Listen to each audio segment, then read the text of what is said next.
kita angkat terlebih dahulu. Assalamualaikum. Assalamualaikum. Waalaikumsalam warahmatullahi wabarakatuh. Baik, dengan siapa di mana?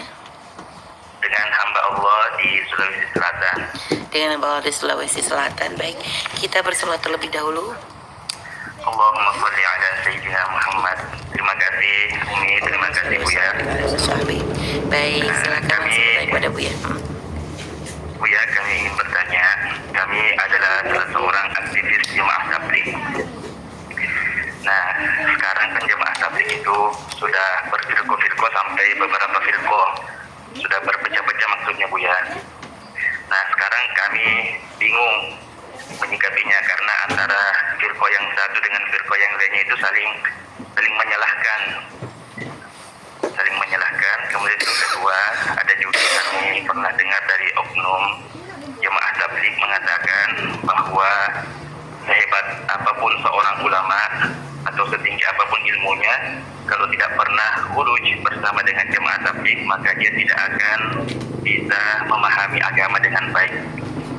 Itu yang pernah kami dengarkan dari salah seorang Jemaah Tabligh. Ya, mohon pencerahannya Buya. Terima kasih. Wassalamualaikum warahmatullahi wabarakatuh. Waalaikumsalam warahmatullahi wabarakatuh. Baik, silakan langsung bertanya kepada Buya. Masya Allah, Jemaah Tabligh adalah satu gerakan mengajak kepada kebaikan yang luar biasa dan perlu semangatnya harus kita tiru, gigih membawa orang untuk bisa sholat dan sebagainya. Dan kita tidak boleh mengingkari kebaikan-kebaikan semacam itu ya. Kita berharap bahwasanya tetap berkembang dengan baik dan tidak ada terjadi perselisihan lah. Apalagi sampai berfirqah-firqah. Kami juga mendengar yang demikian itu, akan tapi harapan kami adalah semuanya adalah bisa saling berdamai, bukan menjadi firqah lah, hanya berbeda. Mungkin seharusnya diyakini bahwasanya sumbernya satu lah. Jangan sampai seperti itu. Mungkin nasihat kepada Jemaah Tabligh semuanya, singkirkan hawa nafsu agar Jemaah Tabligh terus menyala, terus berkibar dengan baik lah. Jangan nuruti hawa nafsu. Kalau bicara tentang perselisihan itu apa yang terjadi? Jangankan kok Jemaah Tabligh yang segede itu, kiai saja punya anak dua, kadang-kadang berantem. Permasalahannya apa? Hatinya tidak tertata. Baik, insya Allah seperti itu. Anda jangan ikut-ikut pertikaian.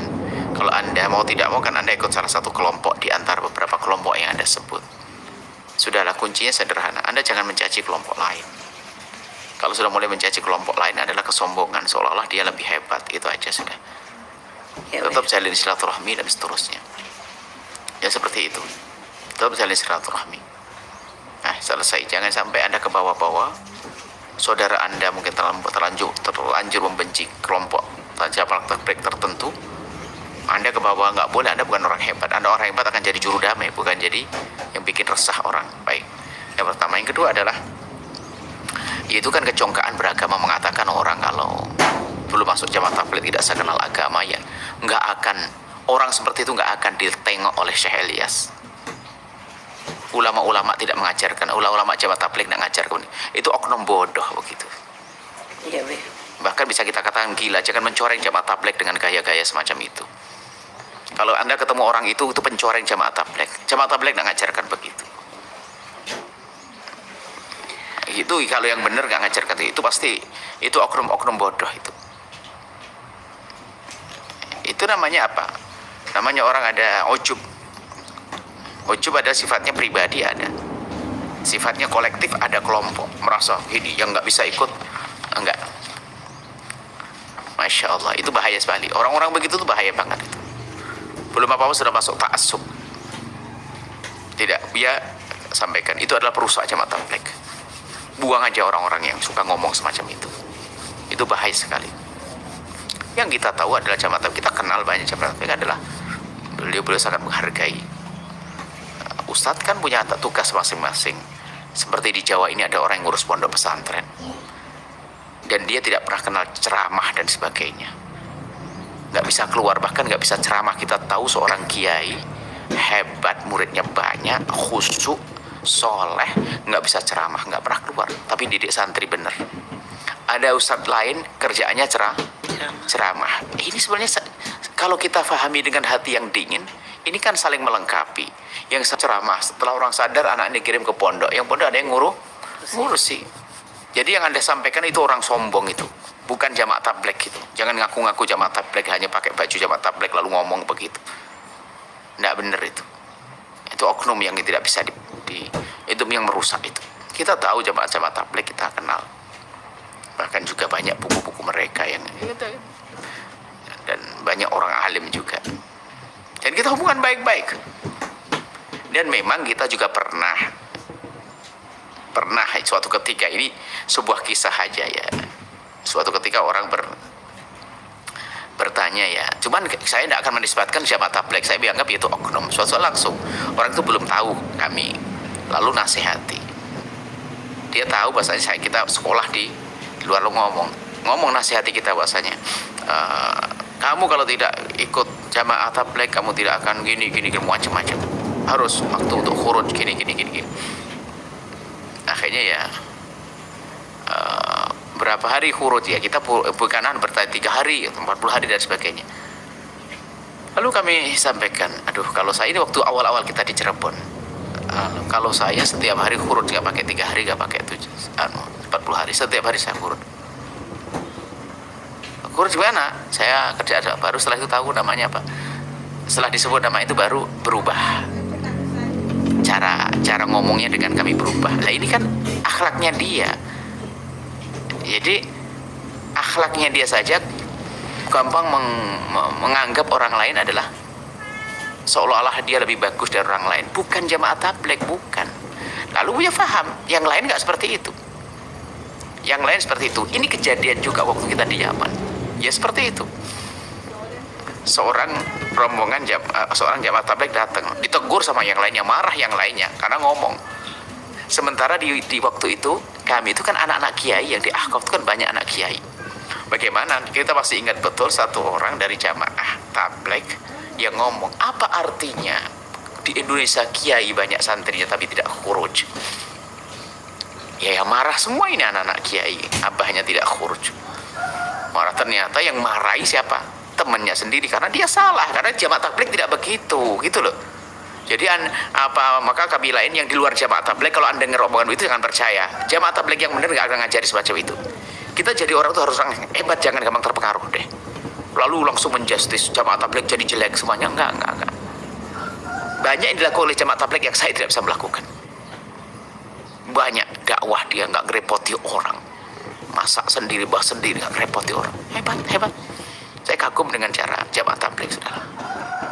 Jadi kalau ada itu oknum tuh. Kalau dia nggak ada manhaj yang ditetapkan oleh pendiri jamaah tabligh yang tidak jamaah tabligh, nggak ada itu. Hanya himbauan, ayo, kamu harus 3 hari ini. Semuanya himbauan. Bukan orang yang tidak ikut lalu tidak benar. Mohon maaf, saya harus meluruskan sedikit banyak. Saya panjang cerita jamaah tabligh. Kami banyak kenal jamaah tabligh. Kami banyak kenal dan masya Allah mereka luar biasa. Nah, kami sedih dengar pertikaian, kami juga seru ini. Kami seru kepada orang di luar jamaah tabligh. Jangan gampang percaya dengan isu-isu semacam itu. Itu adalah oknum. Bukan yang ada dalam jamaah tabligh satu sisi. Sisi lain tolong jadi jamaah tabligh. Sebuah pergerakan yang luar biasa ini. Jangan dirusak dengan pertikaian, perpecahan tadi. Ayo semuanya tata hati agar semakin berjaya, saling mencintai. Orang hebat itu nggak bisa difitnah. Orang yang gampang kena fitnah adalah karena kebodohan kita. Apalagi satu keluarga sama-sama tabligh, jangan mudah diadu domba. Kalaupun ternyata ada kisah diadu domba, ya kan? Kisah pertikaian, nggak boleh kisah pertikaian kita lanjutkan dengan pertikaian, tapi kita lanjutkan dengan damai. Sama-sama jamaah tabligh ibaratnya. Jangankan cuma itu, sama-sama kaum muslimin saja hendaknya kita jangan bertikai. Itu saja nasihat kami untuk jamaah tabligh, yang kami ucapkan terima kasih kepada mereka yang bisa dakwah masuk wilayah, ngajak sholat sampai ada satu kampungnya masya Allah Islami, bahkan gitu. Seperti yang ada di Jawa Timur, itu luar biasa. Sudahlah, kita tidak usah melihat dengan kesombongan. Biarpun kita bukan jamaah tabligh, nggak boleh kita lalu kita sombong, itu yang jadi bahaya.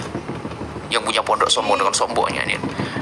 di lapangan yang suka ceramah keluar di lapangan jelekan. Kiai di rumah di pondok tok yang diajari hanya santri yang mau belajar, yang di luar bagaimana nggak diperhatikan. Akhirnya menganggap dia dakwah di luar sudah hebat. Ternyata sang kiai di rumah pun juga karena ada kebencian, dengki kepada penceramah yang masyhur itu.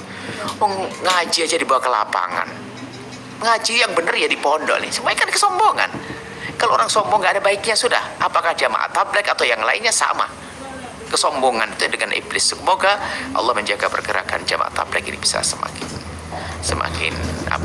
berjaya. Karena secara akidah, secara manhaj mereka adalah bermadhab juga, akidahnya adalah ahli sunnah wal jamaah, adalah maturidiyah, ariyah dan sebagainya, adalah sesuatu yang perlu dibanggakan. Ini saja. Baik, ya, subhanallah, ya. Terima kasih Bu ya, dan subhanallah pemirsa Baca TV dan juga sahabat Radio Kuning.